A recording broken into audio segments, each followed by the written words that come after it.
Estamos diante da Tua presença, Senhor, te agradecendo pela Tua palavra.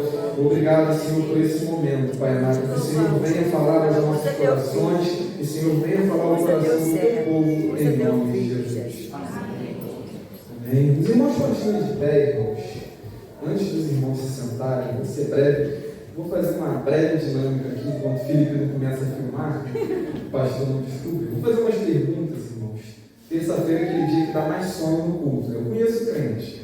Então, para ninguém ficar com sono, vou fazer umas perguntas aqui para os irmãos. Tá bom? Só se assenta, irmãos, aquele membro dessa igreja, ou visitante, seja quem for, que nasceu no berço evangélico.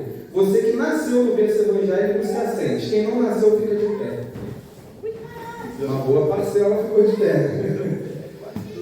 Você que ficou de pé, se assente. Apenas você, que mesmo que não tenha nascido no berço evangélico, você só teve uma religião na sua vida, a religião evangélica. Você que só foi evangélico, mesmo depois de aceitar Jesus, enfim, pode se sentar. Entenderam, irmãos? Você que só teve uma religião na sua vida, evangélica. Você teve mais de uma religião, pode muito sério. Agora, se assente você. Não vou entender. Depois a gente conversa, meu irmão. Pode deixar entender. Pode se sentar todos, menos quem um dia foi católico. Quem fez crisma, comunhão, foi na igreja católica. Todo mundo senta, menos quem foi católico. E a maioria, gente, não surpreendeu. Foi, irmão? Tem irmão? Quem diria, irmão? Pode se sentar, irmão. Só foi para conhecer quem pisou no terreno do inimigo. Brincadeira, irmãos. Vou pregar aqui justamente o contrário disso. Nós estamos estudando a reforma protestante. Como foi falado aqui pelo nosso irmão Antônio, hoje, irmãos, nós estudaríamos com o pastor Gui, ele não pôde vir, então nós fizemos uma troca. Hoje nós vamos estudar sobre a relação do movimento pentecostal com a reforma protestante, que é um grande desafio, irmãos, porque a gente não estudou ainda a reforma protestante.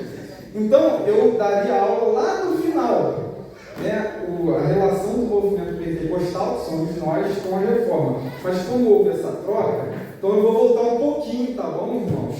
Para depois nós chegarmos no movimento pentecostal. Vamos lá. A igreja ela é fundada por Jesus Cristo.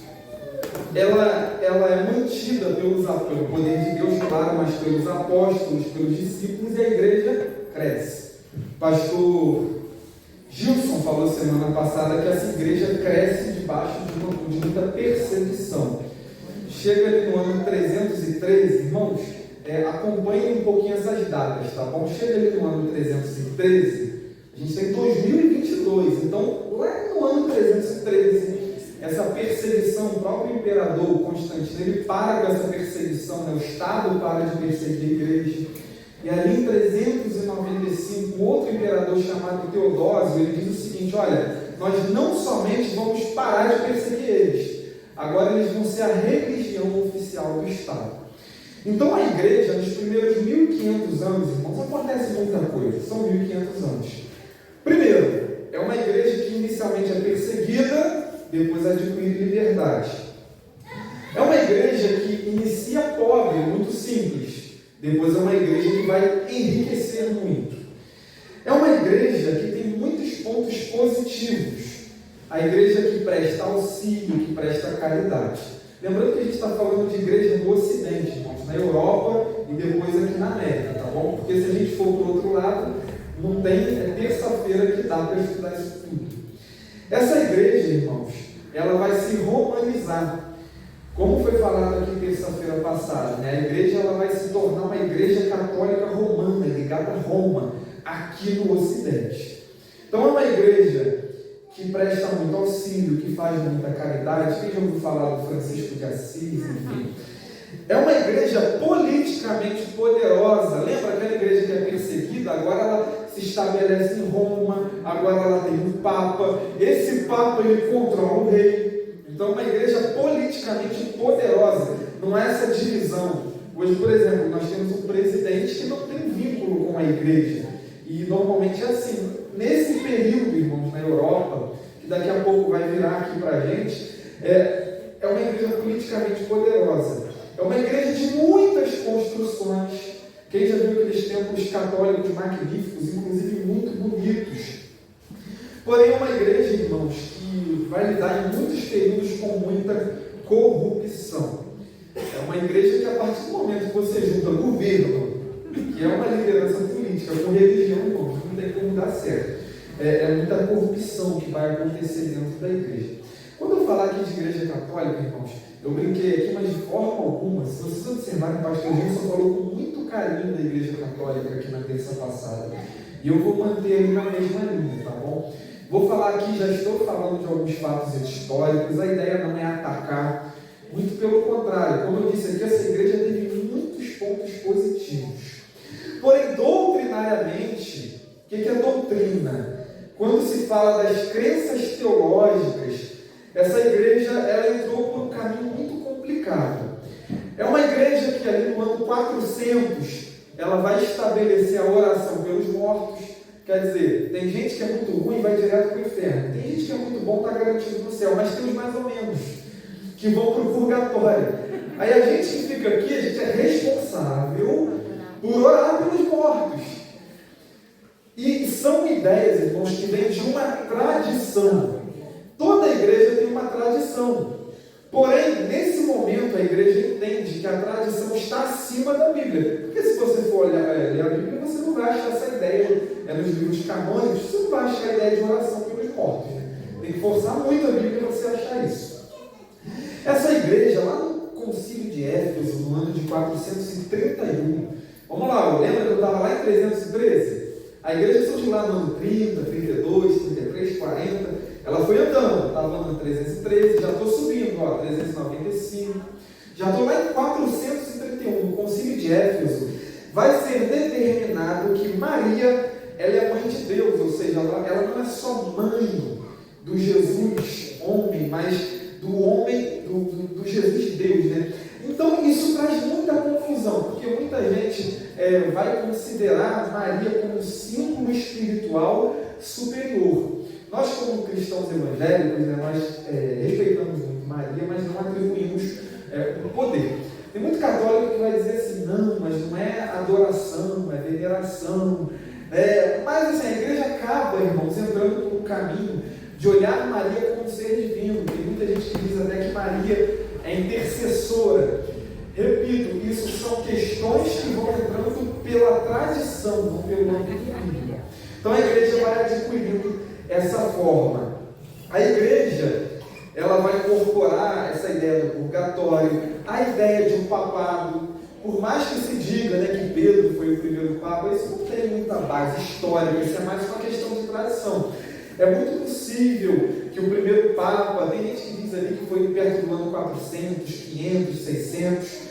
Então entra a ideia de um papa que vai ter momentos de infabilidade. Quando ele passa um dogma para a igreja, naquele momento ele é plenamente inspirado, infalível. Essa igreja, ela vai determinar uma castidade obrigatória a seus sacerdotes, principalmente padres. No início não era assim. Se eu não me engano, foi o pastor Gilson que falou aqui, né, que lá na igreja ortodoxa, lá do outro lado do mundo, o padre casa, só que na igreja católica romana, foi isso que ele falou, foi. Minha memória, eu tive que estudar tanto de ontem para hoje, que eu nem sei mais quem falou o quê. Mas, surge essa ideia de castidade obrigatória entre os sacerdotes, e a igreja, ela começa a pregar também a questão da esmola, da caridade e das indulgências. O que era a indulgência? Principalmente quando os anos vão se passando. Olha lá, você não tem um parente lá que morreu? Ele não foi lá para o purgatório? Então, se você der uma oferta aqui, essa alma está livre do purgatório e vai lá para o céu. Você está comprando um pedacinho do céu. Quando nós chegamos ali por volta do ano de 1400, 1500, a igreja ela vai construir a Basílica de Roma. O pastor Gilson falou isso aqui. E aí, para construir, você tinha que levantar dinheiro. Então, irmãos, essa pregação explodiu. Olha, você tem que comprar a tua indulgência. Para o quê? Garantir um lugar do teu parente no céu. Sabe que eles precisavam tanto de dinheiro? Olha, você tem que comprar para garantir o teu lugar no céu. No meio evangélico, a gente viu isso há alguns anos, mas isso não é novo, né? Isso vem de 500, 600 anos atrás. Então, irmãos, algumas pessoas, alguns homens de Deus começam a observar, peraí, gente, tem muita coisa errada. A missa era no latim, você não tinha a missa ali na sua língua, não havia leitura da Bíblia, até porque era muito cara. Só que alguns homens, que nós vamos chamar de pré-reformadores, vão falar, isso está errado. E começaram a se levantar e falar, olha, nós precisamos reformar esse negócio. E aí vem ali um camarada chamado Savonarola, Wycliffe, John Hus, o pastor aqui falou, o pastor Gilson, foi a aula do pastor Gilson. Esses homens se levantam, mas eles são duramente perseguidos e mortos. Então, essa ideia de pré-reforma, ela começa a surgir, mas inicialmente não vai para frente. Então, chegamos aqui até onde o pastor Gilson foi. Só que no ano de 1517, e a Stephanie já pode botar a primeira imagem, que é a aula que o pastor Osni vai dar, o pastor Leandro, nós chegamos na Reforma Protestante. No momento que reformadores, homens de Deus, a começar por um camarada chamado Martinho Lutero, ele era um monge, ou seja, possivelmente um futuro padre. Ele começa a ler a Bíblia e fala assim, rapaz, mas o que eu estou aprendendo na Bíblia é diferente do que a igreja está pregando. E aí ele vai pegar 95 teses contrárias ao ensino da época, ele vai colocar lá na porta da faculdade. Por que ele fez isso? São as 95 teses do Lutero. Ele queria destruir a Igreja Católica? Não. Ele só queria levantar um debate. Gente, nós somos universitários. O universitário pensa. O que nós estamos aprendendo está diferente do que a Bíblia está ensinando. Ali começa a Reforma Protestante. Por quê? Porque a Igreja Católica não vai aceitar isso. Vai mandar o Lutero se retratar. O Lutero vai falar assim, não, a minha mente é cativar a palavra de Deus. Não tem tradição humana que vai fazer com que eu me desvincule da palavra. O que nós estamos aprendendo é contrário ao que está escrito. Então, a partir dali, o Lutero se recusa a se retratar, ele começa a ser perseguido, tem que se esconder, e vai explodir na Europa, irmãos, movimentos de reforma. O Lutero é distopia, mas vão surgir várias reformas na Europa dizendo, olha, isso está errado.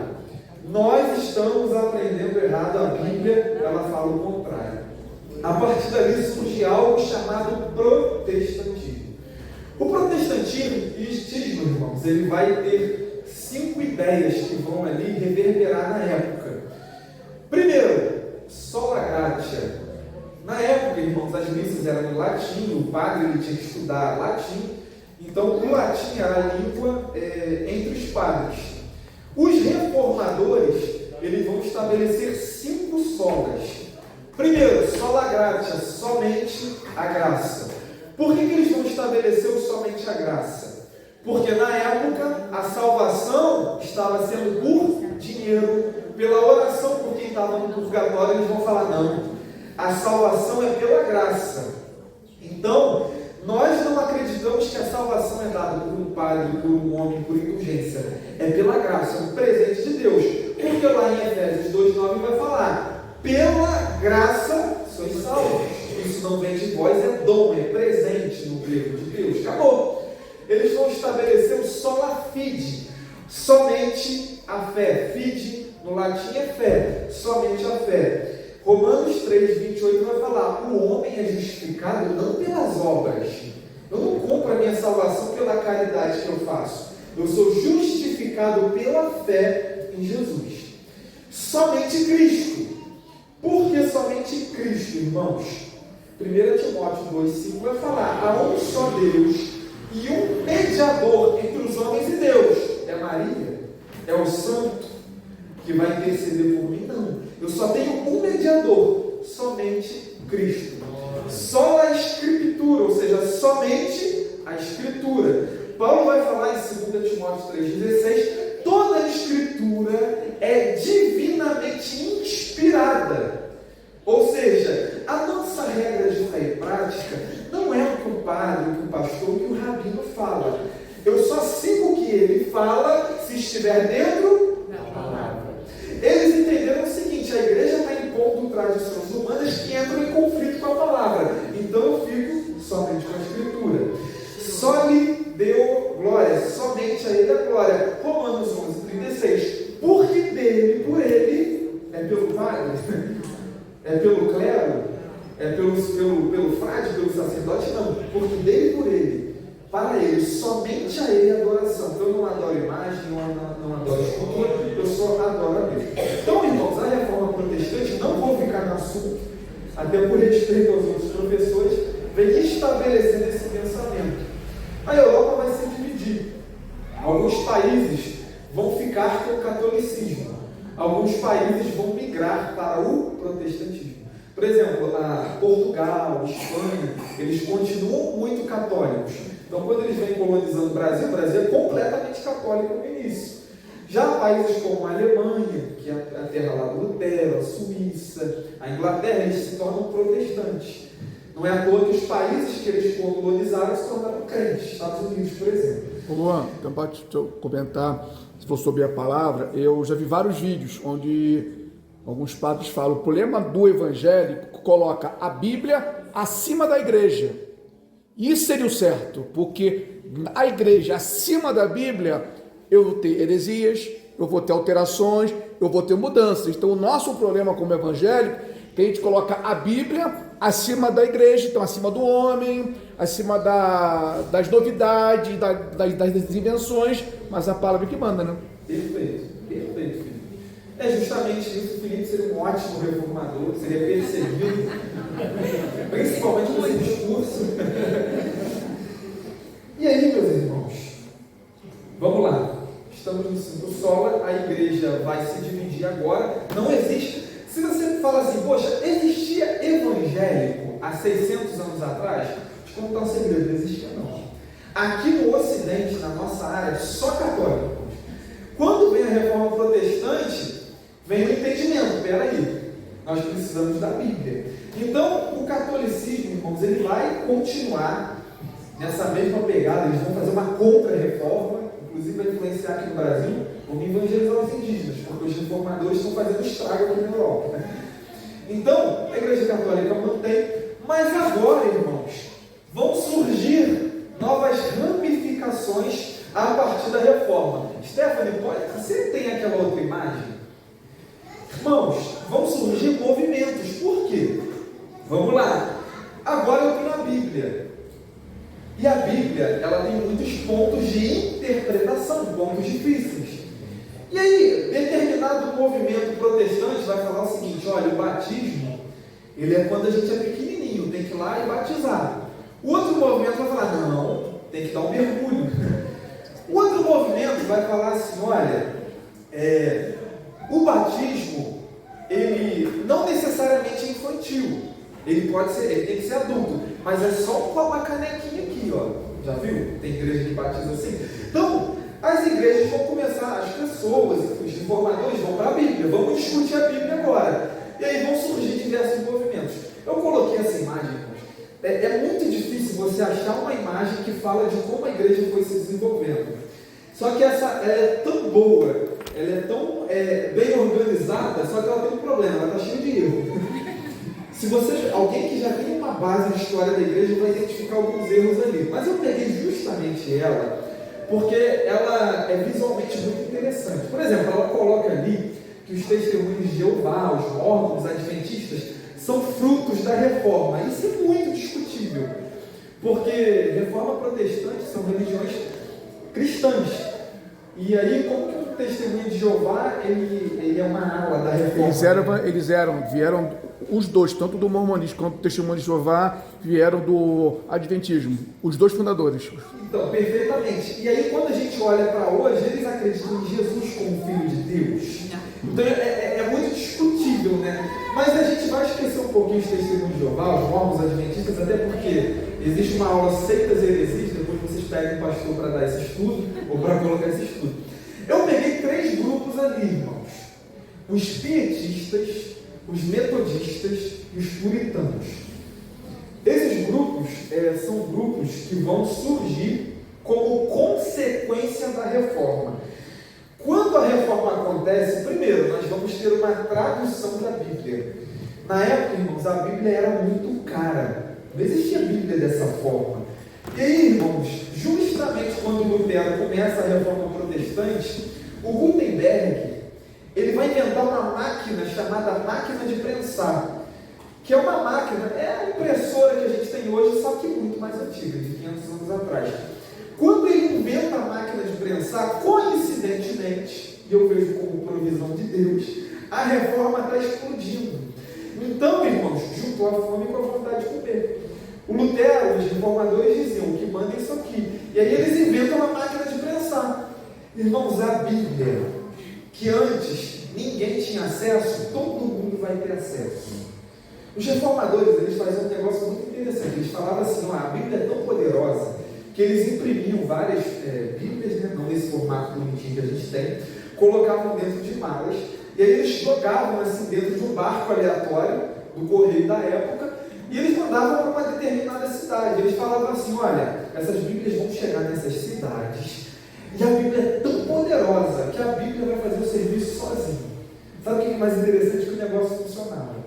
Uma boa parte da Europa vai se protestantizar. Então vão surgir 3 grandes grupos. Se eu estiver errado, a Adilton me corrija, porque eu sei que o Adilton já deu aula sobre esse assunto. Eu já vi um quadro dele aqui na igreja desse tema. Os pietistas. Quem eram os pietistas? Eles vêm lá da ideia do Lutero. Os pietistas, eles olharam para a reforma e disseram o seguinte, olha, a reforma está muito boa, mas a gente está muito católico ainda. Nós precisamos de um avivamento espiritual. Então, eles eram muito piedosos, por isso o termo pietismo. Eles pregavam uma piedade individual. Poxa, eu tenho que ser crente de verdade. Eu não posso ser apenas um teólogo. Eles pregavam uma pregação efusiva. Eu não posso chegar aqui e ficar pregando latim, ou aquela pregação morta. Não, nós precisamos de uma pregação efusiva. Nós precisamos de cultos caseiros. O templo não é Roma, o templo somos nós, beleza, mas nós precisamos fazer culto nas casas. O Evangelho precisa entrar nas casas. Nós precisamos valorizar os testemunhos pessoais. Olha, nós temos a pregação, mas eu preciso valorizar o testemunho que o meu irmão tem. Os pietistas, eles eram tão piedosos com a palavra. Claro, irmãos, que todo movimento tem suas imperfeições também. Estou aqui contando o lado bom. Mas na época, no mundo medieval, quando o rei passava, sabe o que o povo tinha que fazer? Fazia assim, outros se jogavam no chão. E os reformadores, não, eu não adoro ninguém, não me prostro perante ninguém. Os pietistas, eles desenvolveram o seguinte, olha, quando eu ver um irmão meu, eu não vou me prostrar, nem perante o rei, nem perante ninguém. Eu vou cumprimentar. Graça e paz. Então, esse negócio do crente da paz do Senhor, isso é coisa de pentecostal, irmãos. Da onde veio isso? Dos pietistas. Vamos olhar para o movimento pentecostal hoje. Piedade individual, você tem que ser crente. Você não pode ser um crente de domingo, de terça. Você já ouviu isso na igreja? Eu não sei que ouvir. Pregação efusiva. Prega devagar para ver se o povo não sai, pelo menos dando uma criticadinha. Prega devagar. Pietista. Cultos caseiros. Quem que já fez culto doméstico? Faz assim. Bastante, né, irmão? Só os pietistas tinham essa cultura? Não. Se você for estudar os outros movimentos, todo mundo tem uma característica ou outra. Mas eles pregavam de uma forma efusiva. E hoje, irmãos, talvez a grande ideia é o a paz do Senhor. Se eu não me engano, irmãos, os pietistas, no início, eles pregavam até cultos fechados, né? Aquela ideia do culto fechado, para concentrar. Quem aqui na Assembleia de Deus pegou a época que você pegava estudo de terça-feira ou determinados trabalhos de porta fechada? Faz assim, não lembra? Só esse lado. Por que será, né? Lá na década de 80, de 90. Isso não veio do nada, irmãos. Isso tem uma origem. O segundo grupo são os puritanos. Lá na Inglaterra vai surgir a reforma anglicana. E aí os puritanos, eles têm o ideal de pureza. Eles queriam não somente ser teólogos. Não, nós não somos apenas teólogos. Nós não apenas lemos a Bíblia. nós precisamos ter uma vida moral. Nós precisamos ter uma vida reta. E os puritanos, assim como outros movimentos, eles vão pregar uma igreja menos católica.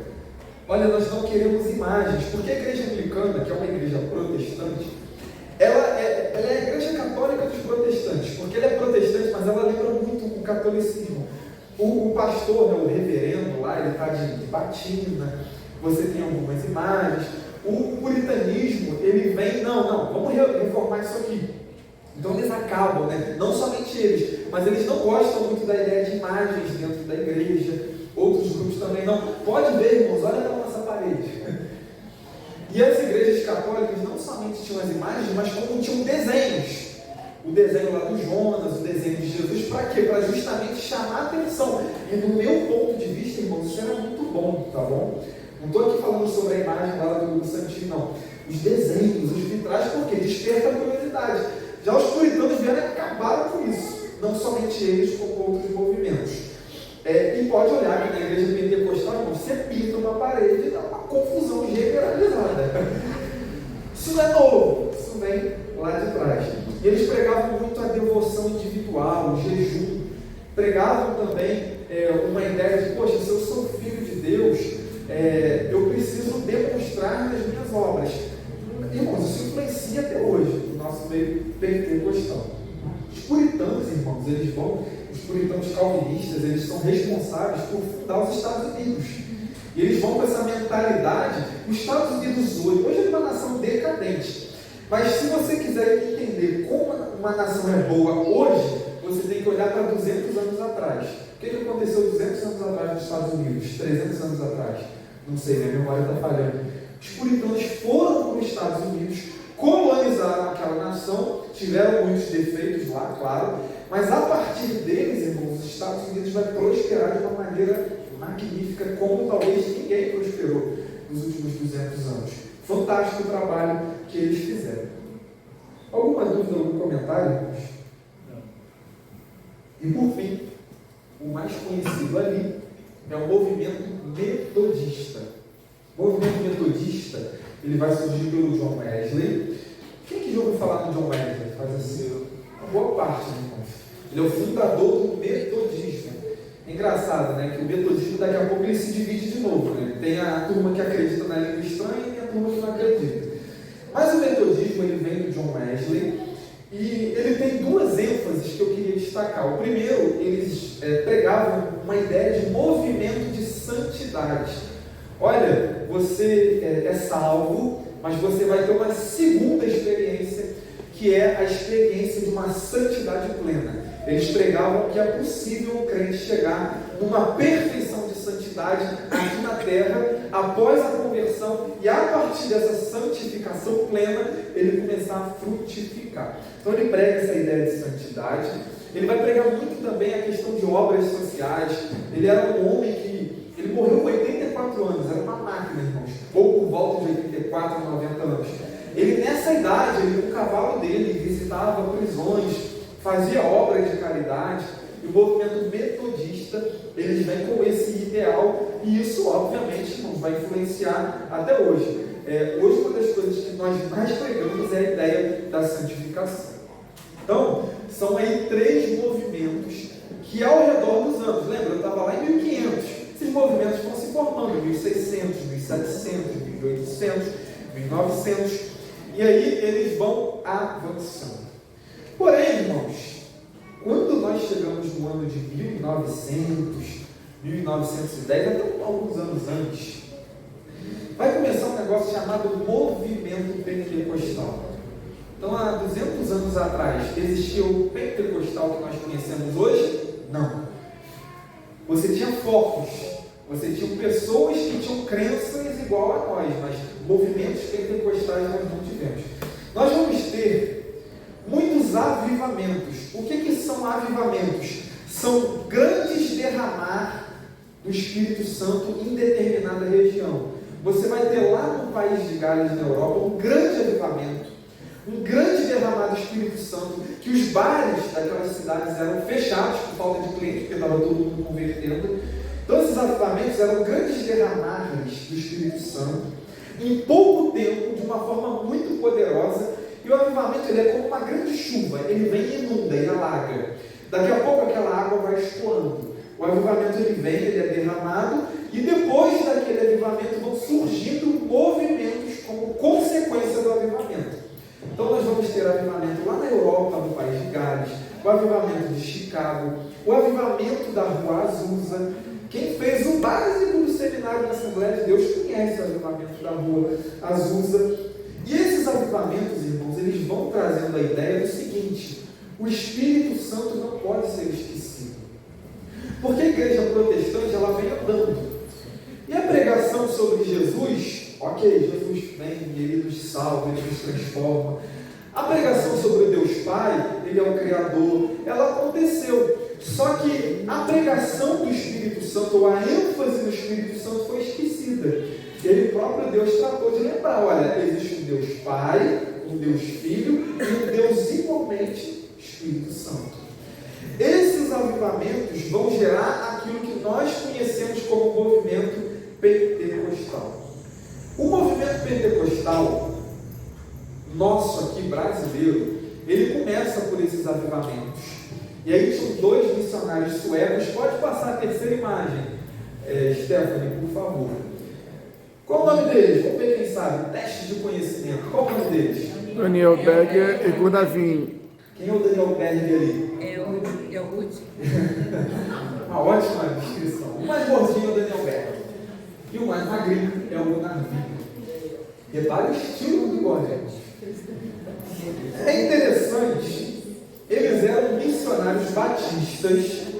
Eles vão ser influenciados por esse movimento, por esse avivamento lá nos Estados Unidos. E aí, eles, cheios desse movimento pentecostal no coração, desse avivamento, eles têm uma visão. Deus dá uma visão para eles, um sonho, não lembro aqui bem, sobre um lugar chamado Belém. Olha, vocês precisam ir para o Belém, porque lá eu vou fazer uma obra através de vocês. Isso para a época já era revolucionário. Como assim Deus está dando uma visão para alguém? Nós temos as escrituras, nós não precisamos de visão, de revelação, de sonho, de nada. E aí eles pegam o mapa, né, e vêm aqui para o Brasil. A história é muito mais detalhada e mais longa, irmãos. Eu estou generalizando, tá bom? Quando eles vêm para o Brasil, eles são batistas. Batista fala em língua estranha? Não. E aí eles chegam aqui no Brasil. O Brasil é predominantemente católico, pouquíssimos focos protestantes, então tinham crentes, mas eram crentes de igrejas históricas, que vêm da Reforma, mas igrejas que apenas vieram da Reforma, tinham uma mentalidade diferente. Eles vão para Batista, e aí lá no Belém do Pará, eles veem esse negócio de língua estranha, glossolalia, que é essa língua inelegível.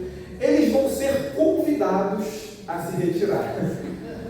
E aí, quando eles são convidados a se retirar, eles vão fundar o movimento Fé Apostólica, que vai se tornar Assembleia Missão Apostólica. Um vai usando um nome, outro nome, mas daqui a alguns anos vai se tornar o que nós conhecemos como Assembleia de Deus. Começa o movimento pentecostal no Brasil.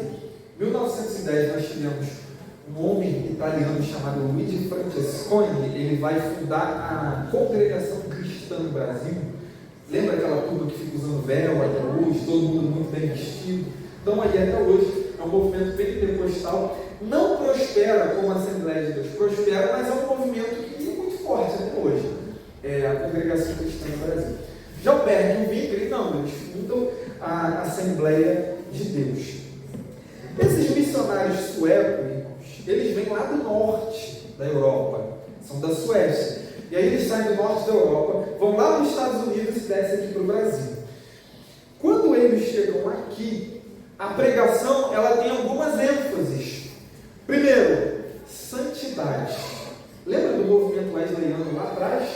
Eles trazem essa chama da santidade. Santidade pessoal, individual. Lembra dos pietistas que você individualmente tem que servir ao Senhor?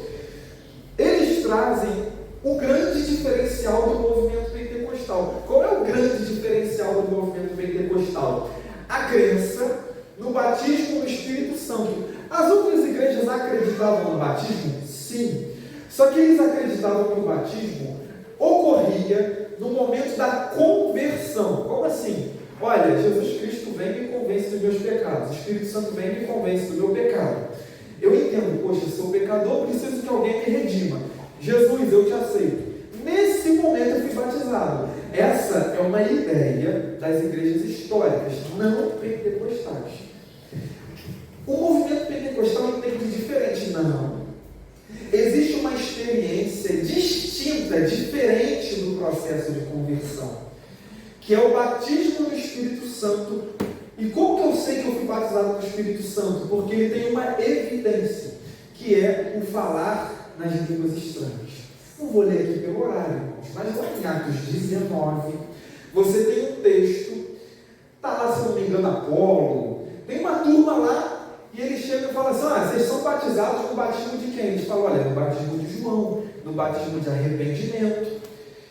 E aí, o texto fala que eles estão conversando com pessoas que criam, com pessoas salvas. E aí os discípulos de Jesus chegam, se eu não me engano, Paulo, e eles começam, naquelas pessoas que já criam, impor as mãos. E as pessoas eram batizadas no Espírito Santo. O texto em Atos 19, você lê com calma em casa, é muito claro. Eram pessoas salvas que estavam tendo uma segunda experiência de batismo. E ali eles falavam em línguas. No movimento pentecostal, você vai ter pessoas que dizem o seguinte: uma pessoa batizada no Espírito Santo, ela tem que falar em língua estranha como evidência. A Assembleia de Deus costuma seguir por essa ideia, a maioria dos pregadores e igrejas. Porém, tem outras vertentes. Tem pessoas que creem, igrejas que creem, que é possível ser batizado no Espírito Santo, mas não manifestar a língua estranha, mas manifestar outros dons, enfim. Mas aí, irmãos, é um debate para mais de metro. Eu só citei para aguçar a curiosidade dos irmãos. Nem me pergunte sobre esse tema. Vamos continuar aqui. O batismo com o Espírito Santo, ou Antônio Gilberto, teólogo assembleano, ele vai falar batismo do Espírito Santo.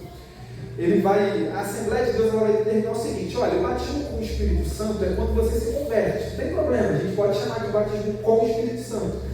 Mas aí o Antônio Gilberto, que é o teólogo assembleano, ele fala assim: mas tem o batismo com o Espírito Santo, que é quando você fala em línguas, é um revestimento de poder. Eu não estou vestido aqui, não estou vestido, terno, gravata, mas se eu colocar um sobretudo, está muito frio, eu coloco um sobretudo, eu já estava vestido, agora estou revestido, vestido novamente. Então a ideia do batismo do Espírito Santo é essa: eu já sou crente, já estou vestido, agora eu vou ser revestido. Então chega no Brasil esse movimento com esse ideal, com essa experiência após a conversão. Algum comentário, irmãos? Não tão polêmico, alguém tem? Eu sei que eu estou correndo porque o assunto é extenso, irmãos. O movimento pentecostal, gente, nós temos igrejas presbiterianas no Brasil, temos, há muitos anos. Antes da gente, lá, o foco dos cristãos calvinistas, a gente tem batista, tem congregação cristã. Mas por que nós demos tão certos? E aqui a gente tem que tirar uma onda, irmãos. Não somos melhores do que ninguém, que fique claro. Você que está me assistindo agora, que eu lembrei que está gravando. Não somos melhores do que ninguém, irmãos. Mas igual a irmã Jaqueline aqui, ó. Não somos, irmãos. E esse movimento pentecostal, ele vai apresentar defeitos também e acertos. Mas por que dá tão certo? Primeiro, pregação nas casas. Olha, você pode ter um pastor, você pode ter uma igreja, mas se você fizer um culto na sua casa, a glória de Deus entra lá. E aqui eu chamava a atenção do vizinho: que barulho estranho é esse? O vizinho começava a reclamar, daqui a pouco estava no meio, envolvido. Foco na cura divina. Se o Espírito Santo me batiza, ele também cura. Gente, pensa que no Brasil, um país pobre, acabou de sair da escravidão, um monte de gente na miséria, não tinha hospital direito, até hoje uma dificuldade desse negócio funcionar. O que mais funcionava era a pregação de cura, a pregação da santidade pessoal.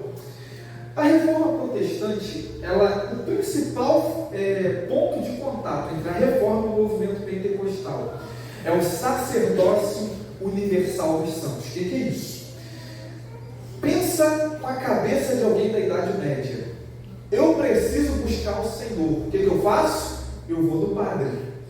Eu preciso que meus pecados sejam perdoados. Vou lá no confessionário. Conto meus pecados, ele me passa a penitência. Eu cumpro, resolvido. Eu fazia isso todo domingo. Então você estava trabalho todo domingo. Não é verdade? A mentalidade do medieval é a mentalidade de que eu tenho um sacerdote que vai resolver os meus problemas. Já os reformadores, eles vêm com a pregação. Não.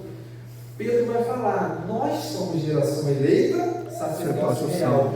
Todos somos sacerdotes. Todos, não sacerdotes no sentido de espiar o pecado. Eu até preguei sobre isso aqui há um ano atrás. Mas no sentido de que somos representantes de Deus. Então, eu não preciso de um padre, de um papa, de um pastor, de quem quer que seja para me achegar a Deus. Irmãos, não estou dizendo que você não tem que vir na igreja, que você não tem que ver se ter as conversas difíceis com o pastor, ok? Porém, nós temos a responsabilidade individual. O grande ponto, irmãos, é que quando a reforma protestante vem, ela tem muita dificuldade de colocar a responsabilidade individual. Muitos movimentos protestantes ainda têm aquela ideia, olha, endemoniou alguém, o que a gente faz? O católico chama o padre, e não é qualquer padre, é um especialista em possessão. O protestante, o que ele fazia? Bom, endemoniou alguém, vamos chamar o reverendo, vamos chamar o pastor. O movimento pentecostal, irmãos, com toda a sua ousadia, o vizinho demoniou, o que você faz? Tem! Soltei! Acabou. Se eu sou o vizinho, e não sei se com toda essa ousadia, né? Vai sair na base do grito, né? Se eu tenho o Espírito Santo, eu preciso ligar para o pastor?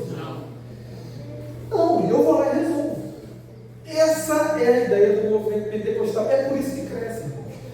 Porque não é passar à frente, irmãos, da liderança, tá bom? Ninguém precisa se revoltar contra o pastor, não é nada disso.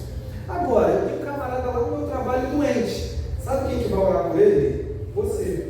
Essa é a ideia do movimento pentecostal. Por quê? Porque o Espírito Santo não está restrito à liderança, não está restrito à parede. Ele foi derramado sobre todos. Se todos podem receber o Espírito Santo, todos fazem a obra. Amém. Se eu abrir aqui, irmãos, testemunho de gente simples, sem leitura, analfabeto, outro que foi para a faculdade, local meio hostil, e pôs as mãos em alguém, e a pessoa foi curada, foi liberta, o demônio foi embora. Irmãos, a gente tem testemunho para mais de metro, porque o movimento pentecostal tem esse lado. Quais foram os acertos e defeitos do movimento pentecostal? O que vocês preferem primeiro, o defeito ou o acerto? Defeito. Sempre a notícia ruim, né? Misericórdia. Esses defeitos, eles foram elencados pelo Gutierrez Fernandes. Quem é o Gutierrez Fernandes? Acho que ele é presbítero agora, assembleiano lá de São Paulo, um dos teólogos mais respeitados. Por que eu estou falando isso? Para tirar minha responsabilidade. Quem está falando é um teólogo nosso.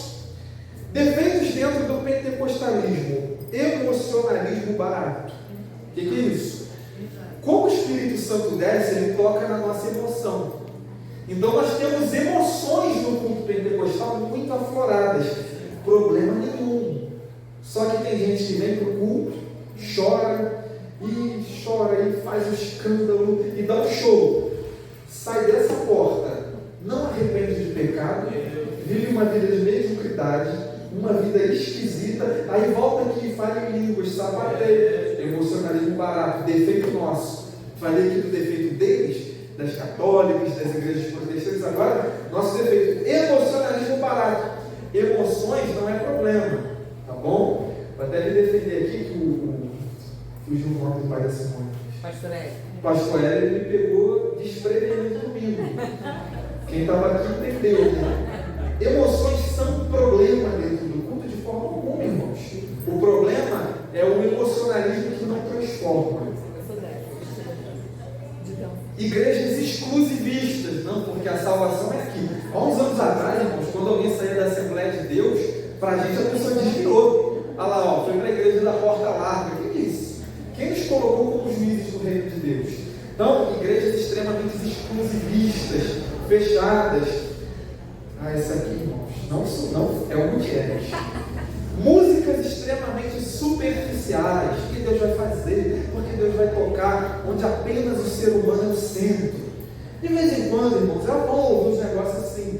Mas o problema é quando isso predomina. Aí você traz um louvor de adoração, fica todo bonito. Não aqui, mas fica meio desemburrado. Nossa, aquilo mais ou menos. Falta de instituições. O que é a falta de instituição? Os metodistas, os puritanos, uma boa parte dessa turma, eles entendiam o seguinte: olha, a gente vai abrir uma igreja, mas nós vamos abrir uma escola do lado, porque a gente não vai trabalhar só aqui dentro, a gente vai trabalhar lá fora também. O movimento pentecostal deixou esse povo de lado. Se eu falar assim, você conhece a escola metodista? A gente conhece.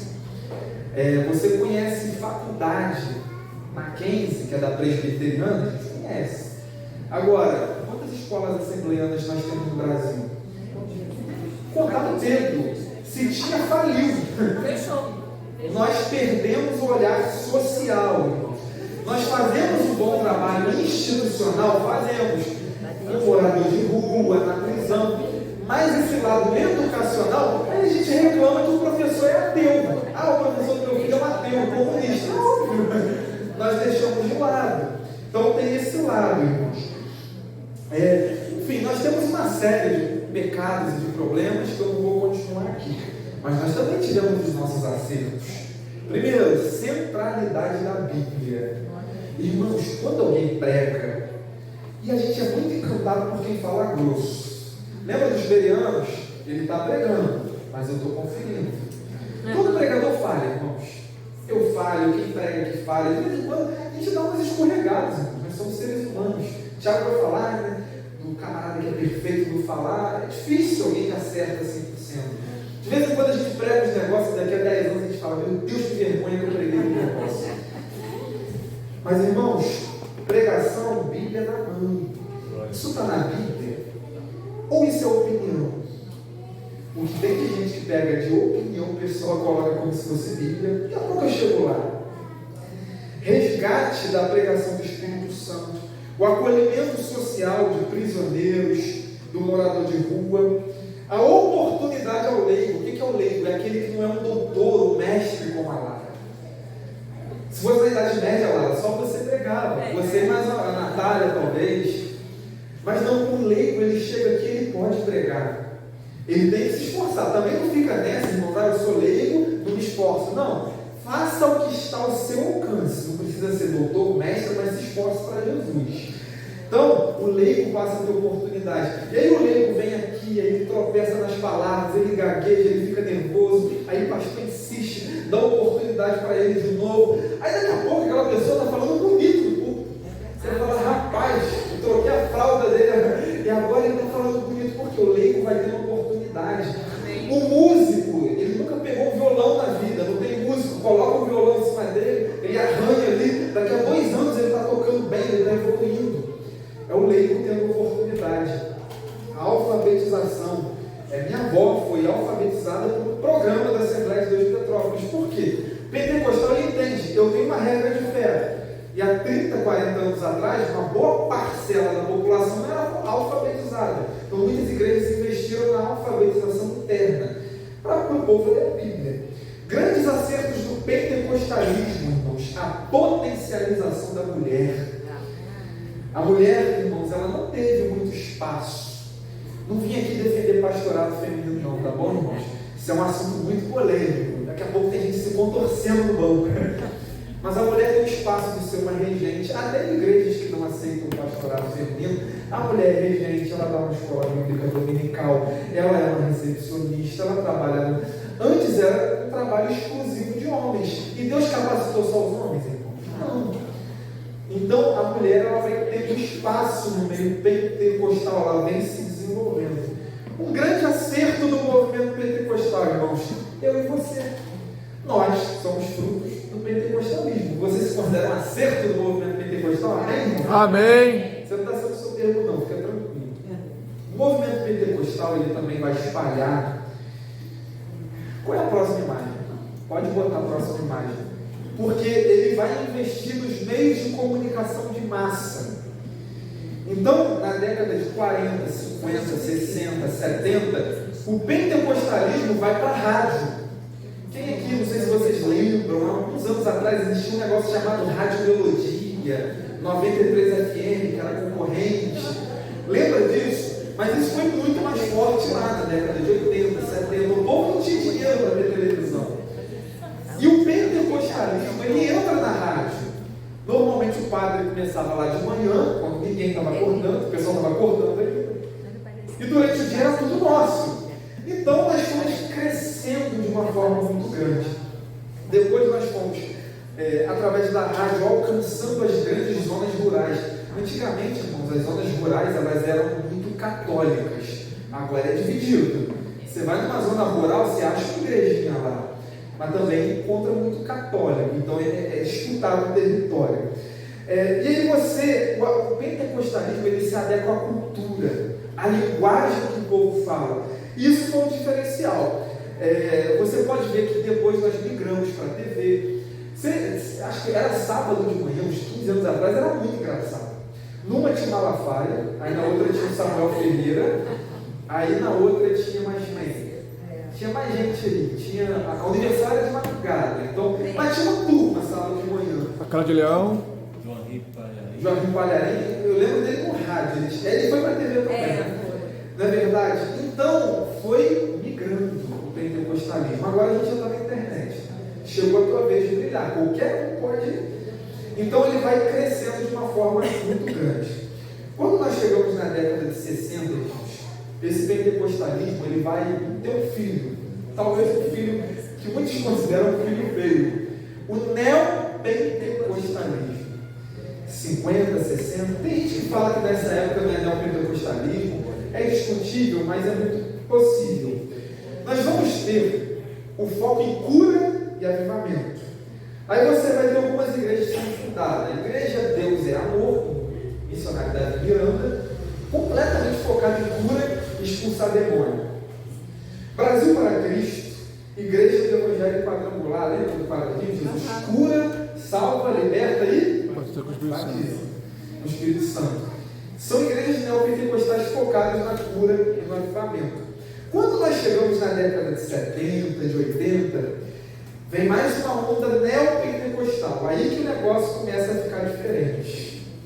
Igrejas focadas em batalhas espirituais, ou seja, muito foco no demônio e naquela ideia de batalha espiritual, unge a porta da sua casa, enfim. Teologia da prosperidade, se você é crente, se você é um filho de Deus, você tem que enriquecer. Pobreza, doença é sinal de falta de vida com Deus. Essas igrejas chegam com um foco muito grande. São igrejas que também têm muitos pontos positivos, fique claro.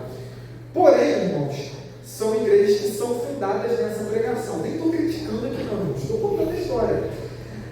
Igreja Mundial do Poder de Deus, Igreja da Graça, Igreja Universal. O Edir Macedo ele funda a Universal, aí sai ali o R.R. Soares e funda a Igreja da Graça, depois sai o Paulo Viro funda a Mundial, aí mais uns anos vem o Agenor e funda aquela outra que eu esqueci o nome, a Igreja da Agenor, que são igrejas de qual? Plenitude. Eu lembro do dia que eles fizeram uma batalha entre Davi e Golias. A roupa é bonitinha, aquela roupinha, né? Acho que vocês já viram isso aí também. São igrejas com foco em batalha espiritual, teologia da prosperidade. Repito, irmãos, não estou fazendo uma crítica, não, estou contando a história. Você faça o juízo de valor, tá bom? Até porque são nossos vizinhos, né? E aí chega aqui, olha, o templo de Salomão, da Igreja Universal. Inclusive, irmãos, a caráter de estudo histórico é muito bom. Alguém já foi lá? Já foi, Simone? Já? Então, quem tiver a oportunidade de ir, irmãos, vá. Você descobrir como é que era mais ou menos o templo de Salomão. Todas as medidas foram feitas exatamente do templo de Salomão. E tem outras coisas também muito interessantes para se ver. O tabernáculo, como que entrava, a roupa tem eles com a roupa. As pedrinhas no peito, as coisas. Tem o Jardim das Oliveiras, com oliveiras que vieram verdadeiras de lá. Lá de Israel. Gente, pegou tudo de lá. Tudo é feito realmente de lá, o mármore, tudinho. Perfeito. Então, quem tiver a oportunidade comunidade lá, mas se você tem condições, não tem problema não, tá bom? E por fim, irmãos, vem mais uma onda de igrejas, não existe um nome definido, pode passar mais uma imagem. São as igrejas contemporâneas. Consegue observar? São igrejas midiáticas, ou seja, que exploram as redes sociais, modernas, e que tem um grande engajamento cultural. Você observa ali a luz um pouquinho mais apagada, uma cruz brilhando, um pastor ali de chapéu. São igrejas mais modernas. Quando eu olho para as igrejas hoje, irmãos, principalmente no meio neopentecostal, e aí você vai ter muitas coisas boas, outras que você tem que fazer um filtro, isso vem lá do movimento pentecostal. E aí quando eu olho para o movimento pentecostal, eu tenho que olhar para a reforma. E quando eu olho para a reforma, eu tenho que olhar toda a história da igreja. Por isso que eu disse aqui no início que eu ia começar no final, né? Eu parei aqui nas churches. Então, irmãos, tudo isso é consequência da reforma protestante. Muitas coisas boas vieram da reforma protestante. Aqui estamos nós. Também tivemos muitos problemas, até porque não existe movimento espiritual perfeito. Mas aqui estamos nós. Deixa eu ver que horas são, irmãos. Rapaz, acabei de parar. Vou abrir aqui, irmãos, para dúvidas, para comentários. Alguém tem alguma dúvida aqui? Alguém tem algum comentário a fazer? Bom, eu tenho um comentário. A gente tem o hábito, muitos cristãos, o hábito de criticar ou dominações, mesmo evangélicas ou não evangélicas. Só que a gente tem que, seria bom que nós olhássemos os acertos dos outros e copiássemos. Vou dar um exemplo. Se tiver um evento católico 5 da manhã, o povo está lá. Se for algo nosso, o povo não vem. O povo não é pontual. Então assim, o que eu bato em todo mundo e não aprendo com os acertos dos outros? Olhar o certo dos outros, por exemplo. Então a gente parar de bater um no outro, ele faz certo. Deixa eu replicar. Se ele faz errado, não pega para mim. Acho que a gente peca nisso. Critica muito, não aprende com os acertos. Perfeito. Bom, mais alguma contribuição? Não? Eu vou encerrar, gente. Então tá bom, irmãos. Nós somos então fruto desse movimento pentecostal. Irmão, você já viu o rico experimentando vinho? Como é que funciona? Você pega lá, o garçom bota um pinguinho, aí a pessoa faz aquela cena, ele sente cheiros, né? Enfim, isso é qualidade de vinho, né? Aí ele vai e toma uma pitadinha.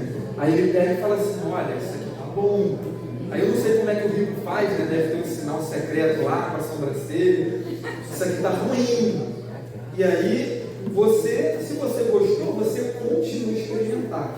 Quando nós estudamos reforma protestante, movimento pentecostal, principalmente esses assuntos mais modernos, irmão, isso aqui foi só, a gente vai mergulhar um pouquinho mais nas próximas aulas, irmãos.